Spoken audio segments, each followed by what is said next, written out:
Hello, everyone. Thank you for joining us for this public program, Artist Talk, Milano Chow. My name is Joshua Oduga, and I'm the Public Programs and Exhibitions Manager at Art and Practice. I'm very excited to share this program, which is pre-recorded. Today, I'm joined by Southern California-based artist, Milano Chow. Milano's practice engages the visual language of perceived architecture and framed narratives through graphite renderings and collage. Employing ornamental and illusionistic elements, she recasts the confines of interior environs and exterior structures, accentuating the boundaries between intimacy and exclusion. Hi, Milano. Hi, Joshua. Thank you for having me. Yeah, no problem. Thank you for joining me today. This program started off from a studio visit that I had with Milano about a month and a half ago now. I encountered her work at an exhibition here in Los Angeles a few years ago. And ever since then, I was very struck by it, mainly because of its ties to architecture. And I think we'll talk a lot about that, but there's so many different elements to Milano's work. I think I mentioned this to you when I first met you. When I saw your work in a gallery setting, I just stood in front of it for a really long time, really taking it all in. So for this conversation, I think we wanted to start off by looking at one of your works, talking about it a little bit, and kind of using that as a jumping off point. So I'm gonna share my screen. Just give me 1 second.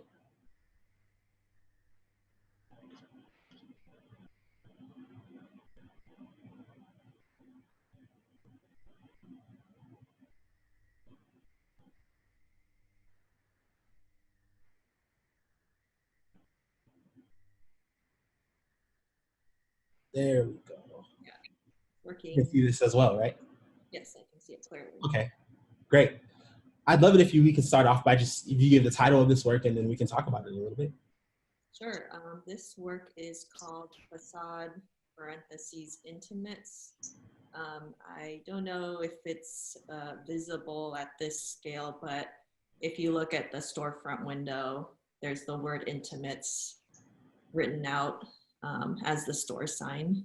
Yeah. Yeah, I guess it looks like a bunch of pixels from this size. But yeah, and this work was one of 3 that I made for a group show that was at Standard Oslo Gallery in January of this year. And the other 2 works were similar, where it was also these like vertical facades with storefront windows in the bottom corner. And I had been drawing these building facades for a long time, and usually the windows are like what you see on the 2nd and 3rd floors, where there'll be like curtains that kind of reveal a background, and there'll be like a figure that's cropped by the architecture, and then maybe a few domestic objects in the window panels. Like for instance, here there's a vase, and then you see like a fragment of a ceiling lamp. And then for this series, I wanted to put in these storefronts just to bring in something that was outside of like a home or domestic space.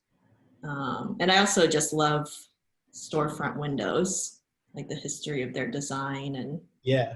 I always like stare at them whenever I'm driving around LA. Yeah, definitely. I think when I was a kid, I was always really taken aback by those. And I think there's some really amazing artists that work in that field that probably go unrecognized, right? Yeah, definitely. Yeah.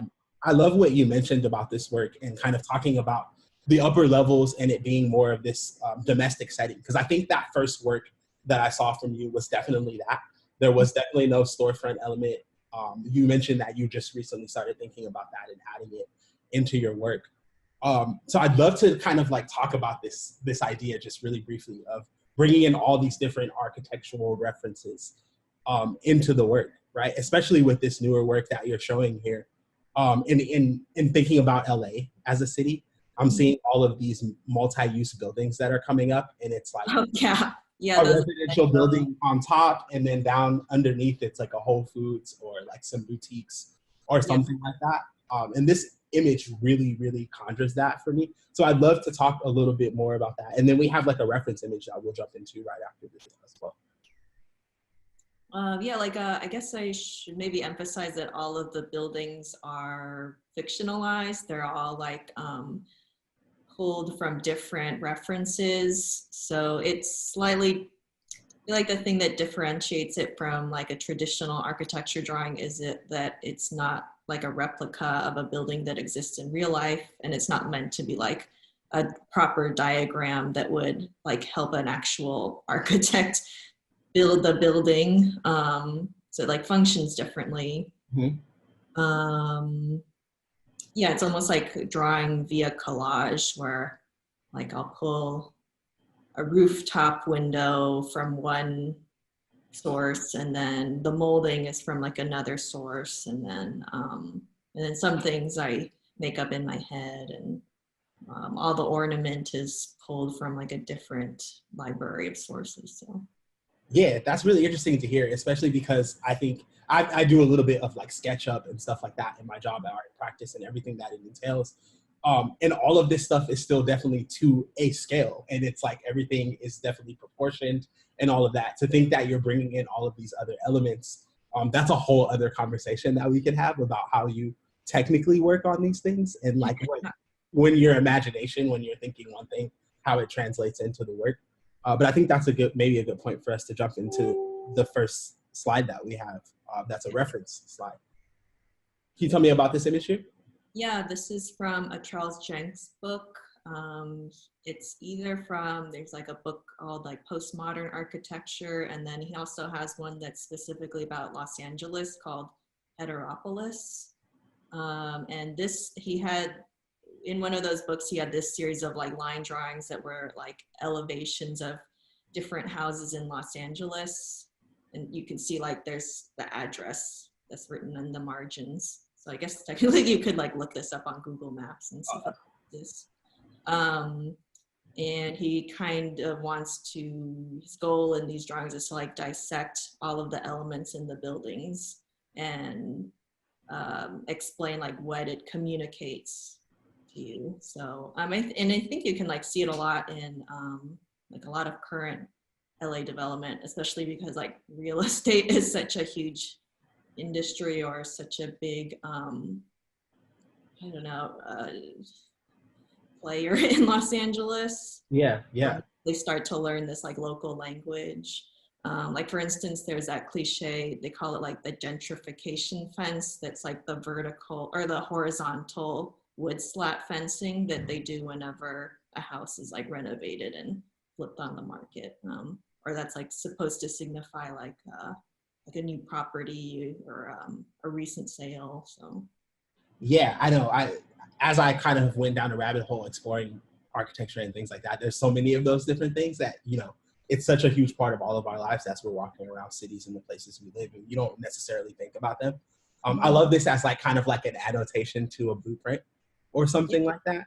And I always wonder, like, especially thinking about your work and you know, the imagination that goes into it, there's probably so many things like that that go unheard or unseen in the work that you're doing.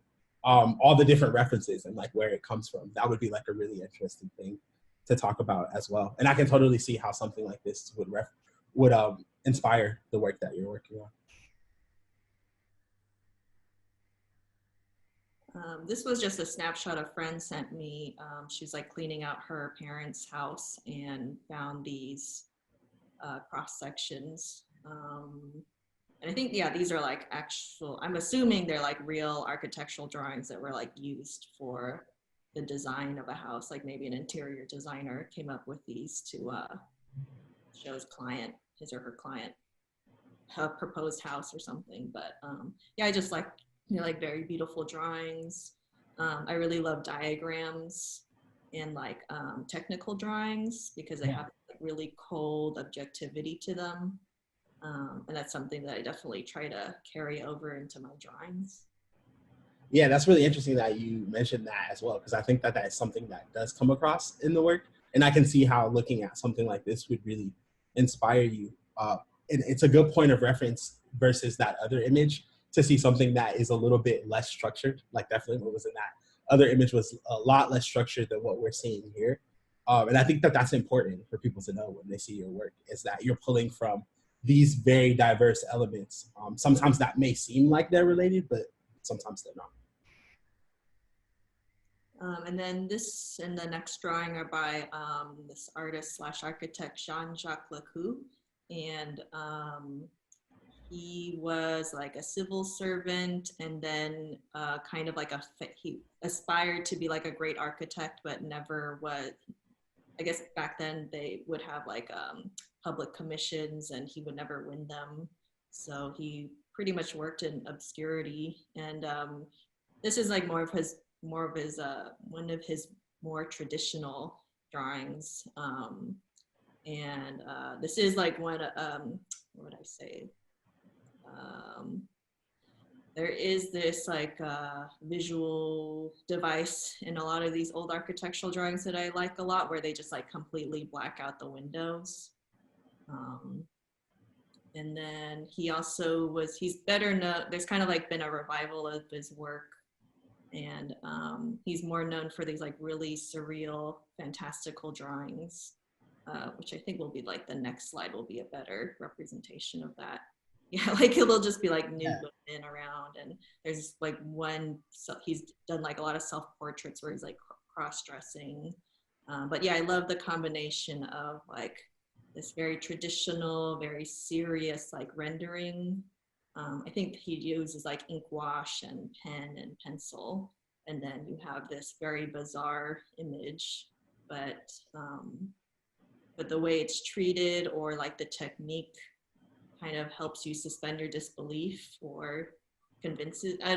It's like, yeah, I just like that combination of like very bizarre imagery and then his precision. Yeah, I think that that's a really interesting thing. And we talked a little bit about this in our first visit. And I was thinking about it actually as I was seeing some work recently. And I was thinking about this like idea of mixing these two worlds together, and how exciting of a prospect that is. And I think when I was younger, I was always taken aback by images like this, and I wouldn't understand why. There's something about it that seems like really like high definition in a sense, if that makes sense. Yeah, right. Like there's like atmospheric or like like at first it's like a very shallow space, and like everything's like really highly defined. Like there's no like peripheral, kind of like in real life you'd have peripheral vision where you don't see like everything in sharp focus. Yeah, and to me that's like really amazing, and I'm always like really taken aback by artists that have that sort of technique, even though I'm not a person that like went to school and studied art history or anything like that. And kind of going back into why I was so into your work is that the technical level and the skill is so on point, and so it makes sense that something like this would be a huge influence on you. And then the surreal elements of it as well, which I think that there's another reference slide that maybe next or that we'll get into that's a little bit more modern, and I think is doing something in a similar sense.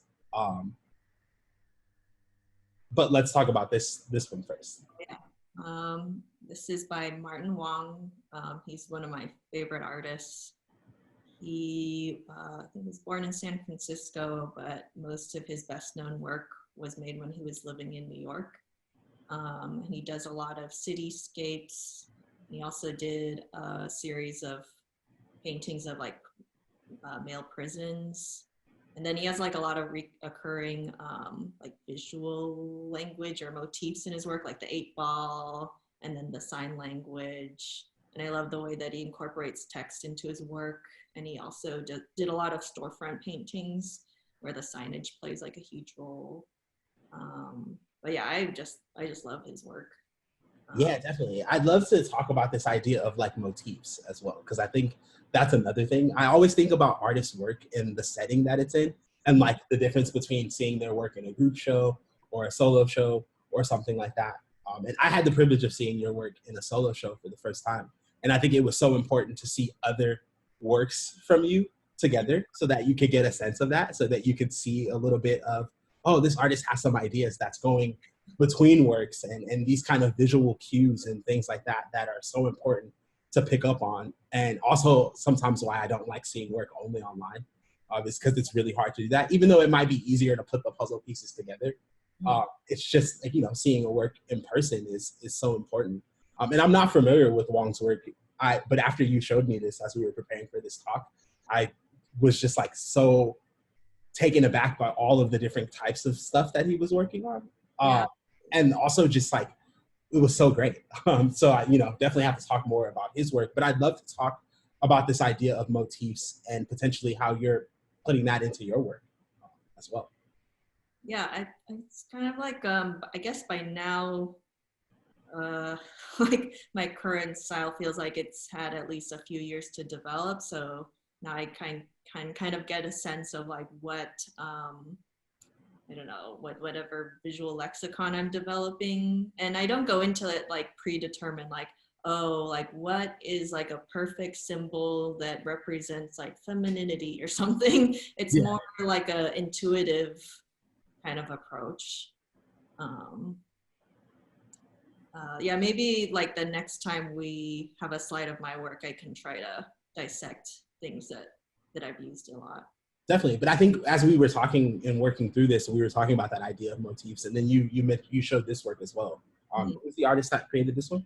This is Roger Brown. He was based in Chicago and was part of the Imagist group, and yeah, I also love his work a lot. Well, I guess it obviously resonates because it's like little narratives in windows, but you as the viewer kind of complete the picture. And I like the mix where some of the figures are revealed and then some of them remain these like silhouettes. And yeah, it's like very visually punchy. I also just like the repetition of the composition, or doing it makes you like more aware of the differences between the pictures. And yeah, I don't know, it's very like effective for me. Yeah, I feel the same way. And it's like that idea of the repetition, like seeing it over and over again. That goes back to what I was saying about your work, and seeing multiple different versions of it together being like ideal in my eyes, at least. And I really love how different this specific image is from all the other ones. Like I just see this and I think like comic books or yeah, exactly. novels. Like the panels, yeah, definitely. Yeah, like the panels and things like that. And once again, people don't realize the high level of skill that goes into those kind of things, and then also the technical elements of it, like thinking about scale and thinking about all of these things while simultaneously doing an element of storytelling as well. I think that's like a really important aspect of the work that artists like yourself are doing. This is another one of his works. It's sculptural and it is four-sided, like you could walk around, and like it has the same composition on all four sides. But yeah, I love the use of the curtains. I use a lot of curtains in my work to kind of refers to like this performance or theatricality, or it adds this like drama to the work. And then yeah, you can kind of see there's like a very funny scene on the right. It looks like someone was like caught cheating or something. But yeah, it's very funny. Oh yeah, I didn't even notice. I didn't even notice that one. Yeah, I really love this. I feel like it's a piece that I would like love to have in my home, besides like a sculpture. Yeah, me too. Yeah. Conversation piece with people, because it's kind of combining all of the things that we've been talking about.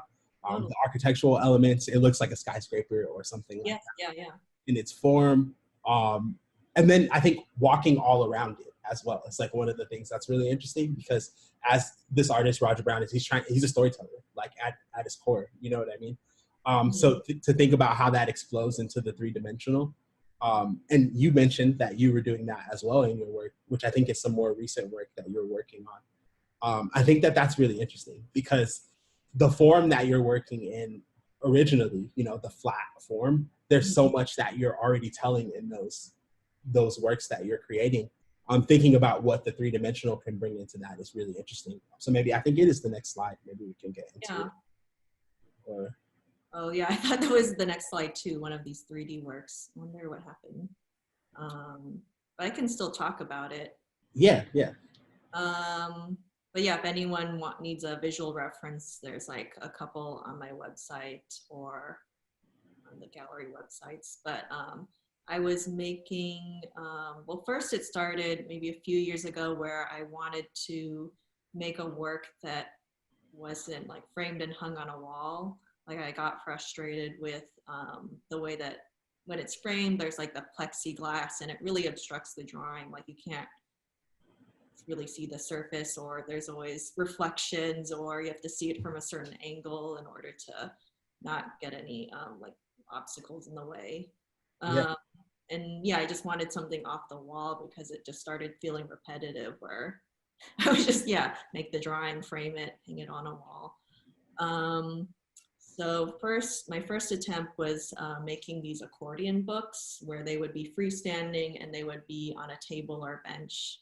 And that was a way to sidestep requiring a frame.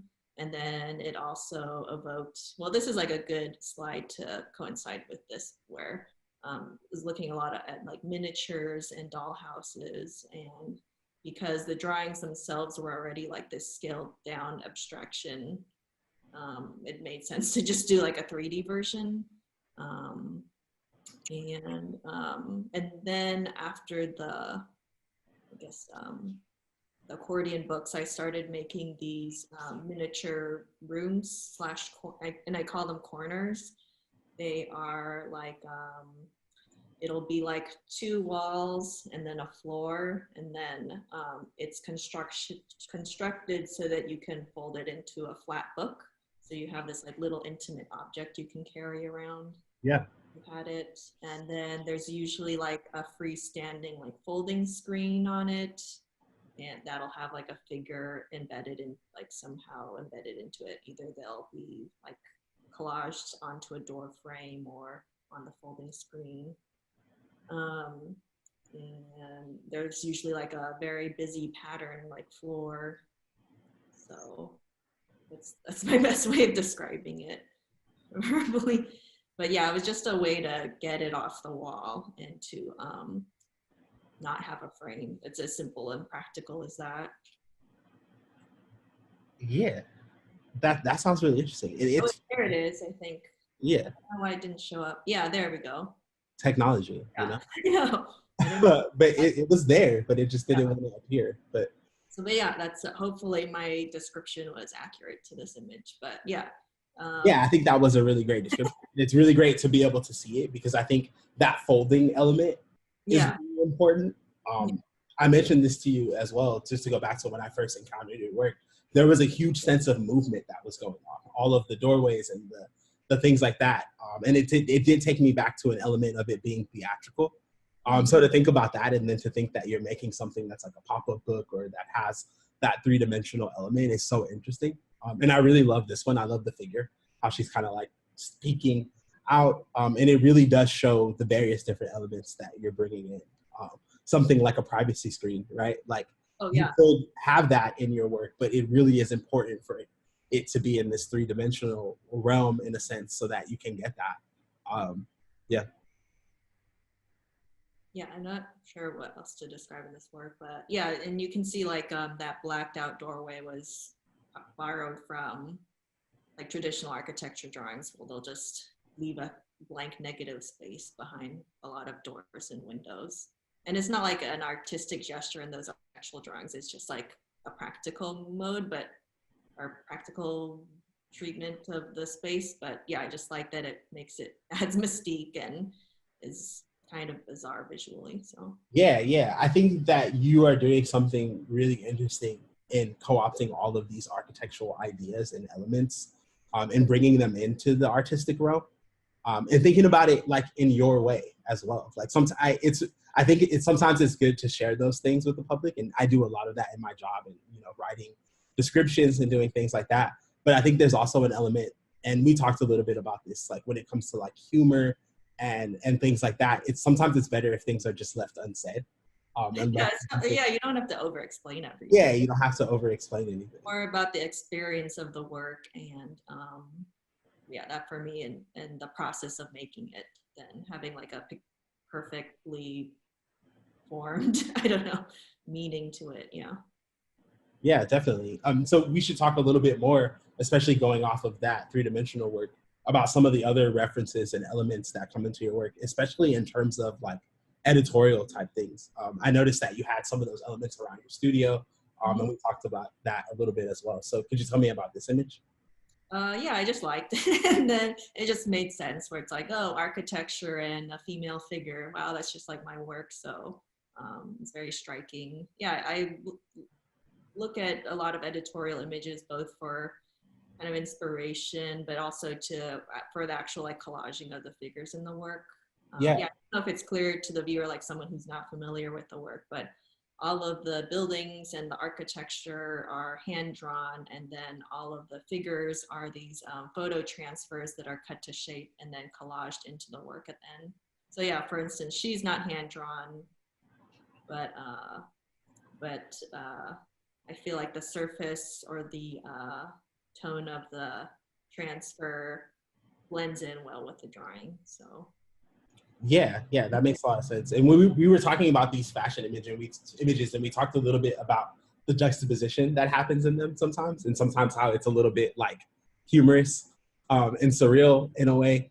And I think this image definitely has elements of that. But then here as well, like, and yeah, I mentioned to you that sometimes when I see these things, I don't even think about the fashion or think about what's yeah, happening.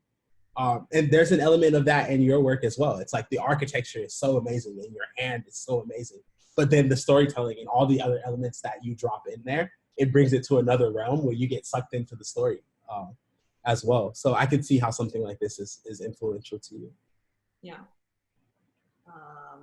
What was I gonna say? Yeah, no, the big component of it that I like is just the artifice and that like posing and like it's very different from choosing, or it's very different from like the language of like portraiture where you're like trying to capture like the true essence of a person, or like candid photography where people are unaware of the camera. So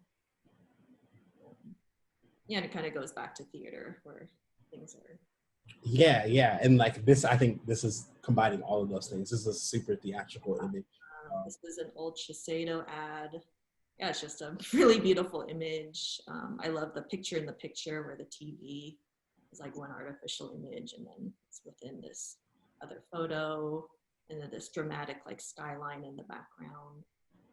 Are you pulling a lot from, I noticed that a lot of your references are from like various different time periods. Like a lot of times I talk to artists and they're like, here's a bunch of stuff that influences me, and it's all from like the 1990s or something like that. But you have like a kind of a really wide language of references that you're pulling from. And I think that definitely comes across in your work as well. And I wonder, like, is that something that started really early on in your like artistic practice for you? Like, were you always pulling from all those different kinds of references? Yeah, I think most of the time periods has been like 70s to 90s. I think it's like a couple of reasons. One, I think the body types aren't so extreme, but that's also subjective, just my perspective. Mm-hmm. And then what else? There's also like things you see in 70s fashion where there's a lot of revivalism, like they do like the 70s version of Art Deco, or Yeah. and then yeah, I like when you have revivalism, there's this ambiguity in the relationship between the style and then the time period.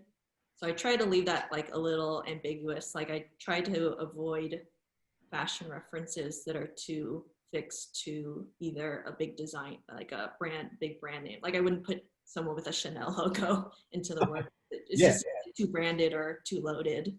Or I wouldn't do like big 80s shoulder pads because that's also like feels like too distracting for me. I like it when it's a little, you can't really tell if it's like a suit from the 1920s or from the 1980s.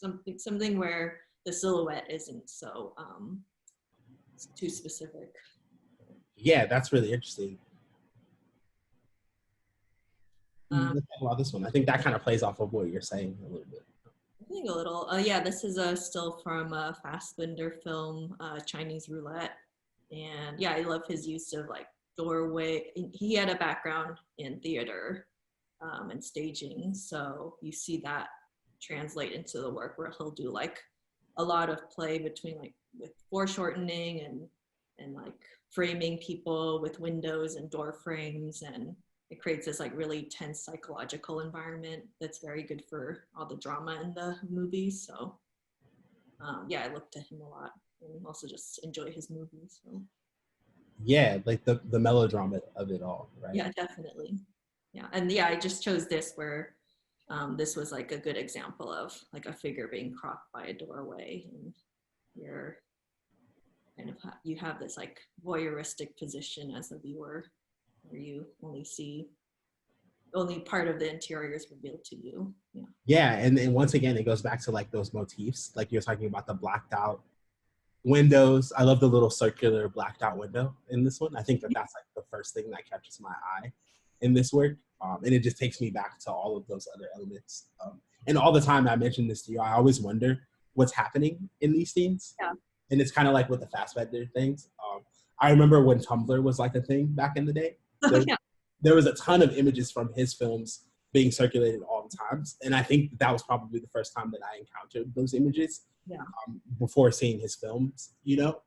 And it's just really interesting to think about those kind of things, to think about when you get just a snippet of something or you get a cross section of it, the story that it builds in your mind, right?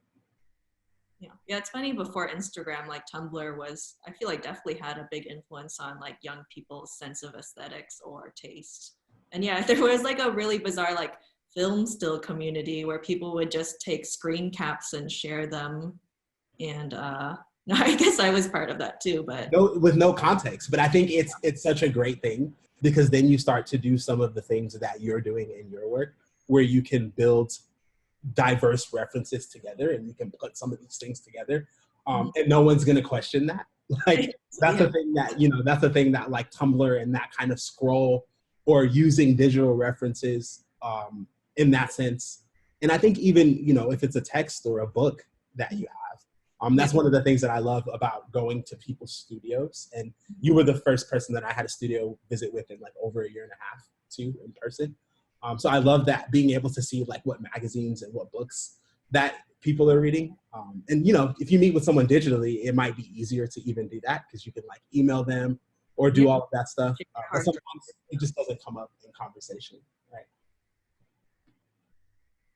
And this is a film still from Tsai Ming Lang's movie, Rebels of the Neon God. I'm trying to remember the title correctly. That's the one. He's Taiwanese, and he's part of like, I guess they call it like first or second new wave directors from Taiwan.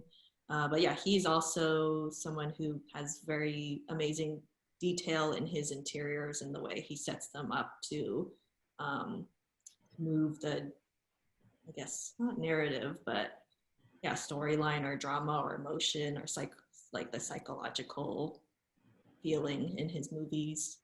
And yeah, like here you kind of see them framed by this doorway, and like the composition's very nicely set up so that your eye leads that way. Yeah, and we talked a little bit about this filmmaker and the idea of like him being a part of the filmmaking genre of slow cinema, right?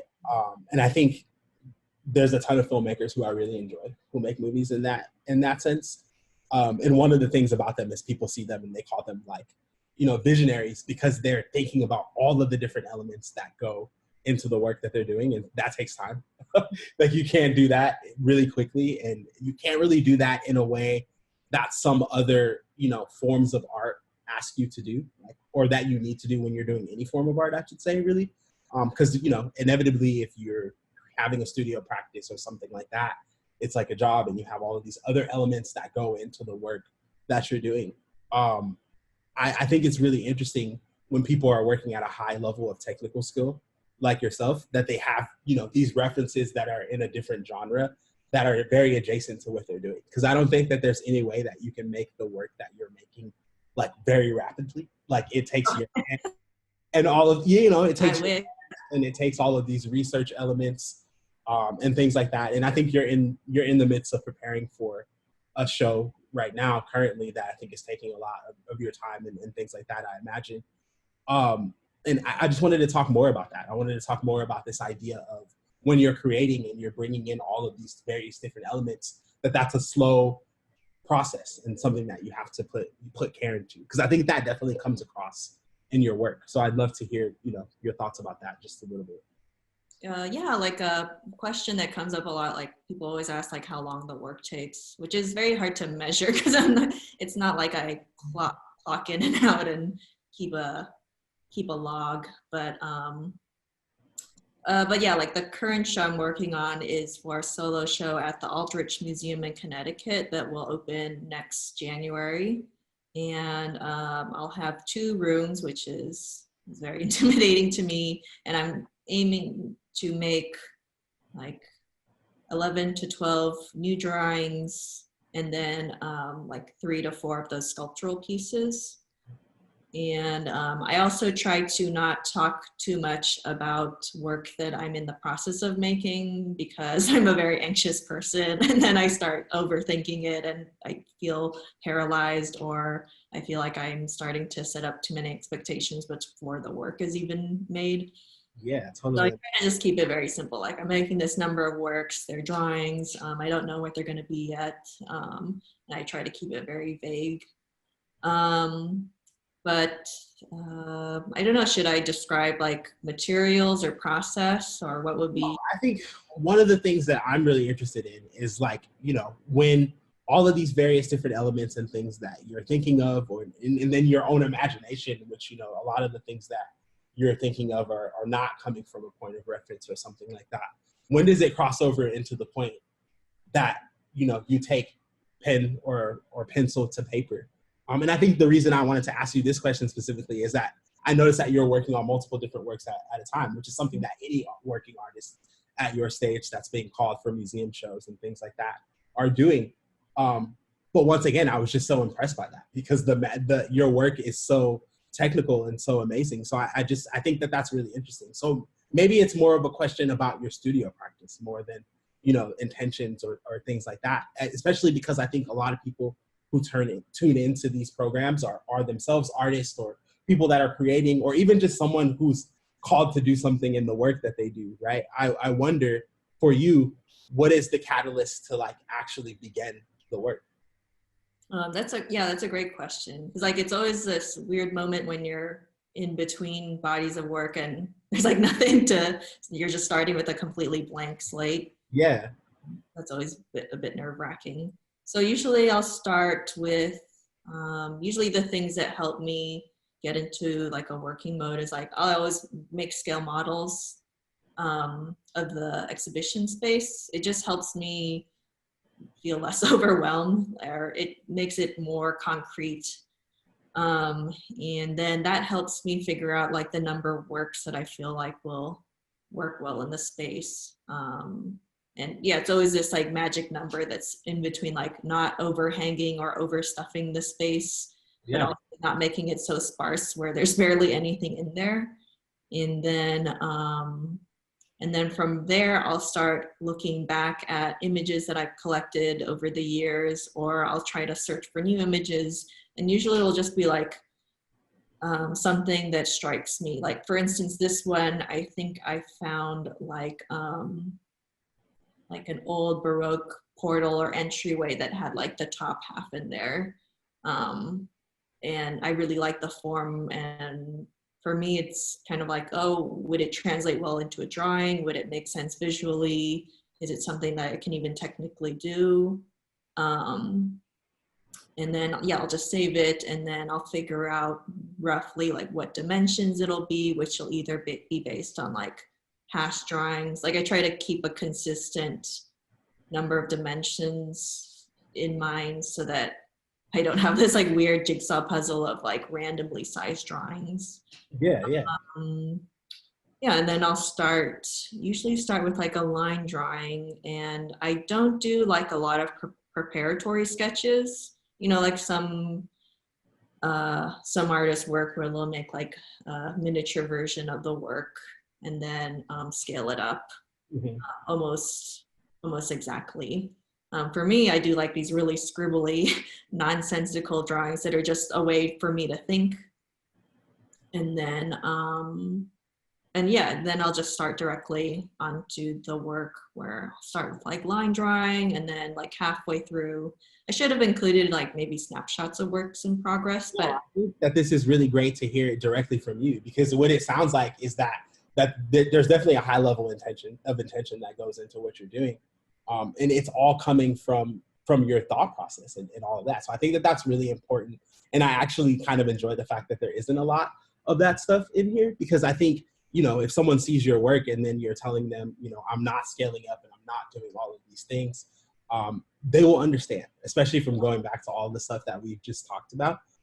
It's like, how do you build all of these references? And I'm so glad that I asked you this question, because, you know, the different references that you're building in, and your skill level, you know, it makes sense that, you know, you take a process where you think about it internally, you know, and that there's not a ton of like pre-sketches or things like that embody the work that you're doing.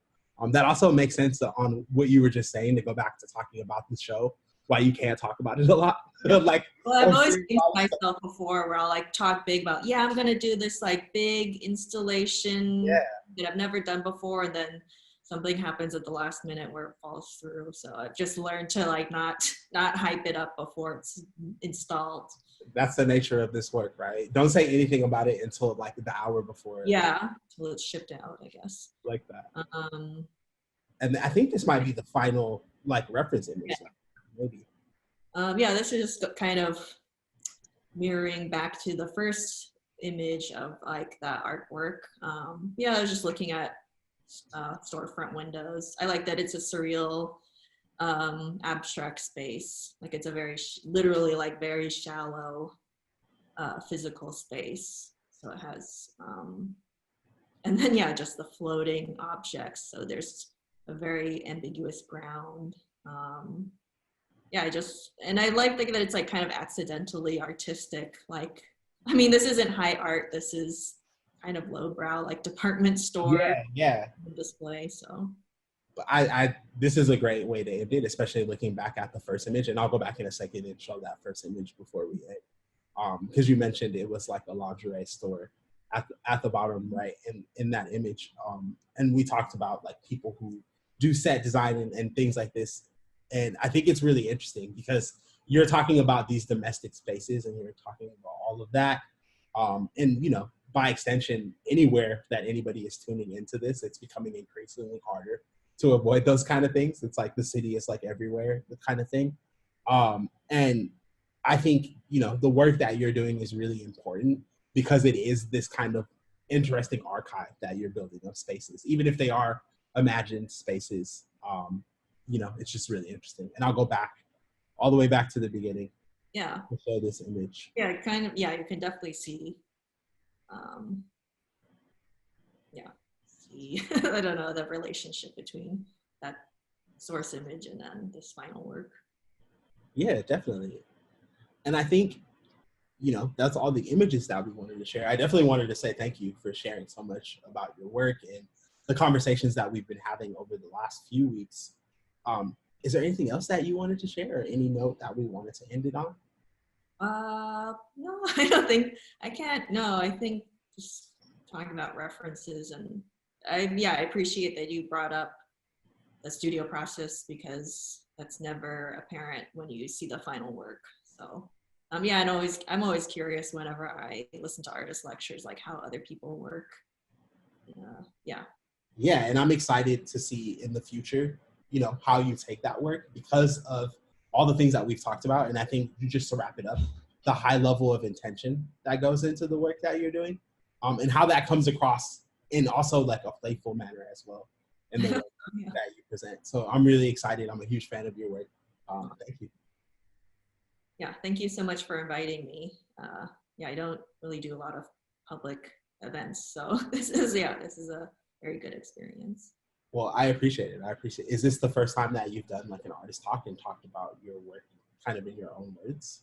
I've done like talks to students, like maybe getting invited to a class once in a while, but nothing that would be archived or recorded. Yeah, I don't think any of them are recorded, so this is very different. Well, I'm very excited that I was able to do this with you, and it's the first opportunity for people to hear more about your work. Thanks again. Thank you so much.